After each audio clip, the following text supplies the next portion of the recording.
నమస్కారం. లక్ష్మి చెప్పే కథలకు స్వాగతం. వీణులతో వీక్షించటానికి సిద్ధం కండి. ప్రియ సఖులు, ఇప్పుడు మనం వాణిశ్రీకాలం పేరుతో ప్రసిద్ధి చెందిన ప్రముఖ రచయిత శ్రీ సిహెచ్ శివరాం ప్రసాద్ గారు రచించిన జీవన సంధ్య అనే ఓ చక్కటి కథను విందామండి. ఈ కథ 2008 ఫిబ్రవరిలో ఆదివారం ఆంధ్రభూమిలో ప్రచురింపబడింది. ఇక కథ మొదలు పెట్టేస్తున్నానండి. ఉదయం 8 అయింది. తులసి, నేను బయటకు వెళ్తున్నాను, నాకు వంట చేయకు అని మునిస్వామి వెళ్ళిపోయాడు. అలా కొన్ని రోజుల నుంచి ఉదయమే వెళ్ళిపోయి మళ్ళీ రాత్రి 10ంటికి వస్తున్నాడు. తులసి, నాన్న కనిపించడం లేదు అని భార్యను అడిగాడు రామచంద్రమూర్తి. పని మీద వెళ్తున్నారని చెప్పి వెళ్తున్నారా అండి అంది తులసి. కొన్ని రోజుల తర్వాత భార్యను నిలదీశాడు రామచంద్రమూర్తి. తులసి, నాన్న నువ్వు ఏమైనా పోట్లాడుకున్నారా అడిగాడు. అయ్యో, అటువంటిదేమీ లేదండి అంది. మరి నాన్న రోజు పొద్దున్నే వెళ్ళిపోయి రాత్రికి ఇంటికి వస్తున్నాడు, ఇంట్లో భోజనం చేయటం లేదు, ఏమిటిదంతా, నాకేం అర్థం కావటం లేదు అన్నాడు. ఏమోనండి, నాకేం తెలుస్తుంది, మీ నాన్న ఈ మధ్య మూడీగా ఉంటున్నారు, ఎవరితోనైనా సంబంధం పెట్టుకున్నారో ఏమో అంది నవ్వుతూ. ఛీ, ఏమిటా మాటలు? నేను కాని మాట ఏమన్నాను? ఈ రోజుల్లో ఏదైనా సాధ్యమే. మగాడు స్త్రీ తోడు లేకుండా ఉండలేడు అంటారు. అసలు భార్య ఉండగానే మరొకదాన్ని వెతుక్కుంటారు కొందరు. ఇక భార్య లేని వాళ్ళు ఎన్నాళ్ళు నిగ్రహించుకుంటారు అంది తులసి. తులసి, ఏం మాటలవి? మా నాన్న వయసు ఎంత? ఎంతేమిటి, 60 నిండి ఉంటాయి. ఈ రోజుల్లో అదేమంత ఎక్కువ వయసు కాదు. జీవన ప్రమాణాలు పెరిగాయి. 80 ఏళ్ల తాతలు కూడా మళ్ళీ పెళ్ళిళ్ళు చేసుకుంటున్నారు. మీరు పేపర్లు చదవరు, టీవీ చూడరు, ఏం తెలుస్తుంది అంది తులసి. రామచంద్రమూర్తి అయోమయంగా భార్య వైపు చూశాడు. ఆమె మాటలు అతనికి ఆందోళన కలిగించాయి. తండ్రి ఒంటరితనంతో బాధపడుతున్నాడా? స్త్రీ తోడు కోరుకుంటున్నాడా? ఎవరైనా తనలాంటి ఒంటరి స్త్రీకి ఈయన దగ్గరయ్యాడా? ఎలా తెలుస్తుంది? అతని మనసులో రాంప్రభు బాబాయ్ మెదిలాడు.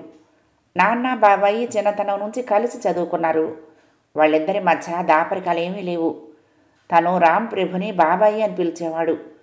కులాలు వేరైనా అన్నదమ్ముల్లా అన్ని విషయాల్లోనూ చేదోడు వాదోడుగా ఉండేవాళ్ళు. రాంప్రభు బాబాయి రైల్వే గార్డుగా పనిచేసి రిటైర్ అయ్యాడు. మద్రాసులో సెటిల్ అయ్యాడు. తండ్రి విషయం ఏమిటో బాబాయ్ ద్వారానే తెలుసుకోవాలని నిర్ణయించుకున్నాడు రామచంద్రమూర్తి. ఉదయం 6ంటికి మునిస్వామి సింకు ముందు నిల్చుని బ్రష్ చేసుకుంటూ ఉండగా కొడుకు వచ్చి, నాన్న, రాంప్రభు బాబాయి చార్మినార్ ఎక్స్ప్రెస్కి వస్తున్నానని ఫోన్ చేశాడు, స్టేషన్కి వెళ్ళి తీసుకొస్తాను అన్నాడు. మునుస్వామి తల ఊపాడు. రాంప్రభు వచ్చేసరికి స్నానం చేసి రెడీగా ఉన్నాడు. ఏమిట్రా హఠాత్తుగా వచ్చావు? హైదరాబాద్లో ఏమైనా ఫంక్షన్ ఉందా? స్నేహితుడిని అడిగాడు మునుస్వామి. అటువంటిదేమీ లేదురా, నీతో మాట్లాడాలని వచ్చాను అన్నాడు రాంప్రభు. ఏమిటి విషయం? నువ్వేమిట్రా పొద్దున్నే ఇంట్లో నుంచి వెళ్ళిపోయి మళ్ళీ రాత్రి 10ంటికి వస్తున్నావుట, ఇంట్లో భోజనం చేయటం లేదుట, ఏమిటి సంగతి? రాముకి ఏమి అర్థం కాక నాకు చెప్పాడు, కనుక్కుందామని వచ్చాను అన్నాడు. ఏముంది, వడ్ల గింజలో బియ్యపు గింజ, ఏమీ లేదు. రేపు నాతోరా, నేనేం చేస్తున్నానో స్వయంగా చూద్దు గాని అని నవ్వాడు మునిస్వామి. మర్నాడు ఉదయం మునిస్వామి రామప్రభుని సికింద్రాబాద్ రైల్వే స్టేషన్కి తీసుకువెళ్ళాడు. టిక్కెట్లు జారీ చేసే కౌంటర్ల దగ్గర జనం క్యూలో నించుని టెన్షన్ పడుతున్నారు.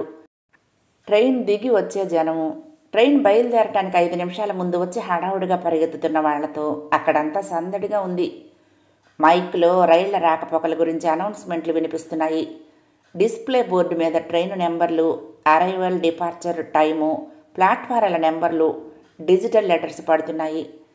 మిత్రులిద్దరూ చెరకు కుర్చీలో కూర్చున్నారు. మునిస్వామి ఏం చెప్తాడో వినాలని చూస్తున్నాడు రాంప్రభు. మునుస్వామి వచ్చేపోయే వాళ్ళని చూస్తున్నాడు. 2 కుర్చీల అవతల కూర్చున్న అమ్మాయిని పరిశీలిస్తున్నాడు. ఆమెకు 20 ఏళ్ళు లోపే ఉంటాయి. చాలాసేపటి నుంచి మొబైల్ ఫోన్లో బటన్స్ నొక్కుతోంది. విసుగ్గా పెడుతోంది ముఖం. ఎవరి కోసమో ఎదురు చూస్తున్నట్లుంది. మునిస్వామి ఆమె దగ్గరికి వెళ్ళి ఏదో మాట్లాడాడు. ఆమె ఇష్టం లేనట్లు ముఖం చిట్లించింది. నీకెందుకురా ఆమె విషయం, వెళ్ళి ఎందుకు విసిగిస్తావు అడిగాడు రాంప్రభు. ఏం లేదురా, ఆమెకు నేను ఏదైనా సహాయం చేయగలనేమోనని. పాపం కొందరు సిటీకి మొదటిసారి వస్తారు, వెళ్లాల్సిన చోటుకి ఎలా చేరాలో తెలియదు. అటువంటి వారికి సిటీ బస్సు నెంబర్లు చెప్పి హెల్ప్ చేస్తూ ఉంటాను అన్నాడు మునిస్వామి. నువ్విక్కడ గైడ్ పని చేస్తున్నావా అని నవ్వాడు రాంప్రభు.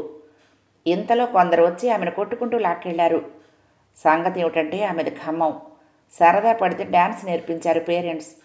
కాలేజీ మానేసి ఎవడో సినిమాల్లో చేర్పిస్తానని ఆశ పెడితే ఇంట్లో నుంచి పారిపోయి వచ్చిందిట. జనమంతా తమాషా చూశారు. చూసావురా అమ్మాయిల వేలం వెర్రి, సినిమా స్టార్స్ అవ్వాలని ఇంట్లో చెప్పకుండా పారిపోయి వస్తున్నారు అన్నాడు మునిస్వామి. ఇందులో కొత్త ఉంది. తెలుగు సినిమాలు మెడ్రాసులో తీస్తున్నప్పుడు ప్రతిరోజు ఇటువంటి అమ్మాయిలు సర్కార్ ఎక్స్ప్రెస్లో దిగేవారు. ఆ వ్యామోహం అటువంటిది అన్నాడు రాంప్రభు. లంచ్ టైంకి స్టేషన్ ఎదురుగా ఉన్న హోటల్లో భోంచేసి వచ్చి మళ్ళీ అక్కడే కూర్చున్నారు. సాయంకాలం 4 కాఫీ తాగారు. అయితే పొద్దున్నే వచ్చి రాత్రి వరకు నువ్వు కాలక్షేపం చేసేది రైల్వే స్టేషన్లో అన్నమాట అనే నిట్టూర్చాడు రాంప్రభు.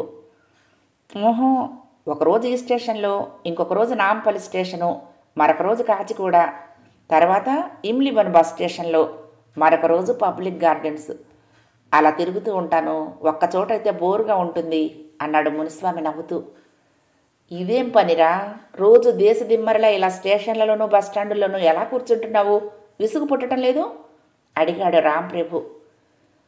విసుగెందుకురా, ప్రతిరోజు ఎందరో కొత్త కొత్త మనుషుల్ని చూస్తూ ఉంటాను. వింత వింత సంఘటనలు జరుగుతూ ఉంటాయి. విచిత్రమైన వ్యక్తులు తారసపడతారు. జీవన నాటకంలో వింత వింత పాత్రధారులు నాకు కొత్తగా పరిచయం అవుతూ ఉంటారు. ఈ సజీవ దృశ్యాలు నాకు ఎంతో ఆనందాన్ని ఇస్తాయి. హాయిగా ఉంటుంది మనసు చెప్పాడు మునిస్వామి. అదంతా సరే, రోజు హోటల్లో భోజనం ఎలా సహిస్తుంది నీకు? సహించక ఏం చేస్తుందిరా? జీవితం అంతా రుచికరమైన పదార్థాలు తినాలంటే కుదురుతుందా? తల్లి చచ్చిన జిహ్వ చచ్చును అన్నారు. మనకు ఏవి రుచిగా ఉంటాయో తల్లికి మాత్రమే తెలుస్తుంది. ఆ తర్వాత కొంతవరకు ఆ లోటు భార్య తీరుస్తుంది. భార్య పోయిన నాలాంటి వారు రుచుల కోసం పాకులాడటం అత్యాశ అవుతుంది అన్నాడు మునిస్వామి. అవేం మాటలురా, కోడలు చేసి పెట్టదు అన్నాడు రాంప్రభు. కోడలికి ఎలా కుదురుతుందిరా, పాపం ఎన్నని చేస్తుంది. పిల్లల్ని 8 రెడీ చేసి బాక్సులు సర్ది పంపాలి. తర్వాత అబ్బాయి ఆఫీస్కి వెళ్ళే సమయానికి లంచ్ బాక్స్ తయారు చేయాలి. ఇంట్లో ఎన్నో పనులుంటాయి. మనం ఖాళీగా కూర్చుని అది చెయ్యి ఇది చెయ్యి అని ఇబ్బంది పెడితే ఎలా? అర్థం చేసుకోవాలి కానీ అన్నాడు మునిస్వామి. నీకేమైనా ప్రత్యేకంగా చేసేదేమిటి? వాళ్ళు చేసుకున్నదే నువ్వు తింటావు అన్నాడు రాంప్రభు. సరేలేరా, ఎవరి పిచ్చి వాళ్ళకి ఆనందం అని వినలేదు, పద పద అని లేచాడు మునిస్వామి. రాత్రి 8 ఇద్దరూ సుబ్బయ్య మెస్కు చేరుకున్నారు. ఇదేంట్రా, ఇంటి దగ్గరకు వచ్చి మెస్సుకు తీసుకొచ్చావు? పగలంతా ఎలాగో హోటల్లోనే తింటున్నావు. రాత్రి తిన్నదైనా ఇంట్లో చేయొచ్చు కదా అడిగాడు రాంప్రభు. నేను రాత్రిళ్ళు భోజనం మానేసి చాలా కాలం అయిందిరా. సుబ్బయ్య బాగా తెలిసినవాడు. నాకు ప్రత్యేకంగా ఉప్పు తక్కువ వేసిన కూర పుల్కాలు చేసి పెడతాడు. ఇవన్నీ కోడలికి ఎలా వీలవుతాయి చెప్పు అన్నాడు మునిస్వామి. సుబ్బయ్య మునిస్వామి కోసం ప్రత్యేకంగా డిష్లో పుల్కాలు కూర తెచ్చిపెట్టాడు. రాంప్రభు అక్కడే భోజనం చేశాడు. మునిస్వామి ఇంటికి దారితీస్తూ ఉండగా రాంప్రభు కాసేపు పార్కులో కూర్చుందాం అన్నాడు. ఇద్దరూ మున్సిపల్ పార్కులోకి వెళ్ళి సిమెంట్ బెంచీల మీద కూర్చున్నారు. పార్కులో జనం పెద్దగా లేరు. చాలా వరకు లైట్లు వెలగటం లేదు. చీకటిగా ఉంది. ఒరేయ్, రాము ఫోన్ చేసి నువ్వు విచిత్రంగా ప్రవర్తిస్తున్నావని, పొద్దున్న పోయి మళ్ళీ ఏ రాత్రికో ఇంటికి చేరుతున్నావని, ఏదో దాస్తున్నావని, ఎందుకో బాధపడుతున్నావని అనుమానపడ్డాడు. నిన్ను సూటిగా అడగలేక విషయం ఏమిటో తెలుసుకోమని నన్ను అడిగాడు. అందుకే వచ్చాను. విషయం చెప్పు అన్నాడు రాంప్రభు. నేను దాచింది ఏముందిరా, అంతా నువ్వు చూసావుగా, అదే చెప్పు వాడికి పేలవంగా నవ్వాడు మునిస్వామి. రాంప్రభు సీరియస్గా చూశాడు. నేను ఏ పక్కింటి వాడినో అయితే అలాగే చెప్పేవాణ్ణి. రేయ్, నువ్వెందుకో కానీ నాకు అసలు విషయం చెప్పటం లేదు, ఏదో దాస్తున్నావు అన్నాడు రాంప్రభు. మునిస్వామి జవాబు చెప్పలేదు. కొంచెంసేపు మౌనం వహించాడు. ముని, నీ గురించి నీకంటే నాకే బాగా తెలుసు. నువ్వు అంత తొందరగా బయటపడవు. నీలోనే కుళ్ళి కుమిలిపోతూ ఉంటావు. నిజం చెప్పరా, ఇంట్లో ఉండకుండా ఎక్కడెక్కడో తిరుగుతున్నావంటేనే తెలిసిపోతుంది ఏదో ప్రాబ్లం ఉందని. ఎవరికి చెప్పకుండా ఉంటే ఏ సమస్య అయినా పరిష్కారం కాదు. మనం ఒక తల్లి పిల్లలం కాకపోయినా అన్నదమ్ముల్లా పెరిగాము. నాకు కూడా చెప్పకూడదనుకుంటే నీ ఇష్టం నిష్ఠూరంగా అన్నాడు రాంప్రభు. మునిస్వామి కదిలిపోయాడు. ఉద్వేగం ఆపుకోలేక వెక్కి వెక్కి ఏడ్చాడు. కాసేపటికి తేరుకున్నాడు. గత కొంతకాలం నుంచి కోడలి ప్రవర్తనలో చాలా మార్పు వచ్చిందిరా. నాకు పెట్టే పదార్థాలలో ఉప్పు కారం ఉండేది కాదు. స్నానానికి నీళ్లు కాచి బకెట్లో పోసేది. చన్నీళ్లు పోయగానే చల్లబడిపోయేవి. గోరువెచ్చగా కూడా ఉండేవి కావు. కాఫీలో బెల్లం వేసేది. పానకల్లా ఉండేది. ఎలాగో సహిస్తున్నాను. కావాలని నన్ను ఎందుకెంత ఇబ్బంది పెడుతున్నదో ఎంత ఆలోచించినా అర్థం కాలేదు. ఒకరోజు నాకు భయంకరమైన నిజం తెలిసింది. మా కోడలు వాళ్ళింట్లో ఒక్కతే కూతురు. ఆమె అన్న అమెరికాలో స్థిరపడ్డాడు. కోడలు తండ్రి చనిపోయాడు. తల్లి ఒంటరిదయింది. ఆమెకు ఒంటరి జీవితం దుర్భరమైంది. కూతురి దగ్గర ఉండి స్థిరపడాలని కోరిక. కానీ ఎలా? నేను ఉండగా వీలు కాదని అనుకున్నారు. వాళ్ళకి అడ్డంకిగా మారాను. ఇంట్లో నేను లేకుండా పోతే కోడలు తన తల్లిని తెచ్చుకుని ఉంచుకోవటానికి మా అబ్బాయి కూడా అభ్యంతర పెట్టడు. పెద్ద దిక్కుగా ఉంటుందని సమాధాన పడతాడు. కానీ నన్ను బయటికి ఎలా పంపాలి? నాకు వీడొక్కడే కొడుకు కదా. ఎలాగైనా నన్ను ఇంట్లో నుంచి నెట్టేయటానికి మా వియ్యపురాలు దుర్మార్గమైన పథకం చెప్పింది కూతురికి అని ఆగాడు మునిస్వామి. రాంప్రభు ఆశ్చర్యంతో వింటున్నాడు. అంతే, కన్న తండ్రిని ఏ కొడుకైనా సరైన కారణం లేకుండా ఇంట్లో నుంచి వెళ్ళిపోమ్మని చెప్పలేడుగా. అందుకని మా వియ్యపురాలు కూతురికిచ్చిన సలహా ఏమిటో తెలుసా? ఒక మంచి సమయం చూసి, మామయ్యకు మదపిచ్చి ఎక్కిందండి, కూతురు లాంటి నన్ను పట్టుకుని మానభంగం చెయ్యబోయాడు అని రాముకి ఏడుస్తూ చెప్పమంది అని చెప్పి మునిస్వామి తల ఉంచుకున్నాడు. కాలం స్తంభించినట్లయిపోయింది రాంప్రభుకి. వింటుంటేనే జుగుప్సాకరంగా పరమ అసహ్యంగా ఉంది. కడుపులో తిప్పినట్లయింది. ఇదంతా నీకెలా తెలిసింది? అడిగాడు. మా పని మనిషి అమాయకురాలు, కల్లా కపటం తెలియంది. అది విని నాకు చెప్పింది. అయ్యగారు, అబ్బాయి గారు లేనప్పుడు ఇంట్లో ఉండకండి, ఎందుకైనా మంచిది అని సలహా ఇచ్చింది. రాంప్రభు మునిస్వామి భుజం తట్టి ఆప్యాయంగా నిమిరాడు. నాకు కోడలి ప్రవర్తనకి అర్థం అప్పుడు తెలిసింది. నిజంగా వాళ్ళ పథకం అమలుపరిచి ఉంటే ఆ కుట్రకు బలై నేను ప్రాణాలతో జీవించగలనా? నాకు జీవితం మీద విరక్తి కలిగింది. నాపై అటువంటి అపనింద వేసి కొడుకుతో నన్ను ఇంట్లో నుంచి గెంటి వేసే దృశ్యం భయంకరంగా కనిపిస్తోందిరా. నా వేలుతోనే నా కన్ను పొడవాలని ఎత్తులు వేశారా. భయంతో వణికిపోతున్నానురా. రాము లేనప్పుడు ఇంట్లో ఉండటం ఎంత ప్రమాదమో తెలిసాక ఎలా ఉండగలను? అందుకేరా దేశదిమ్మరిగా తిరుగుతున్నాను. అంతకంటే ఏం చెయ్యాలి? ఎక్కడికి పోవాలి? ఏం చెయ్యాలో తోచడం లేదురా.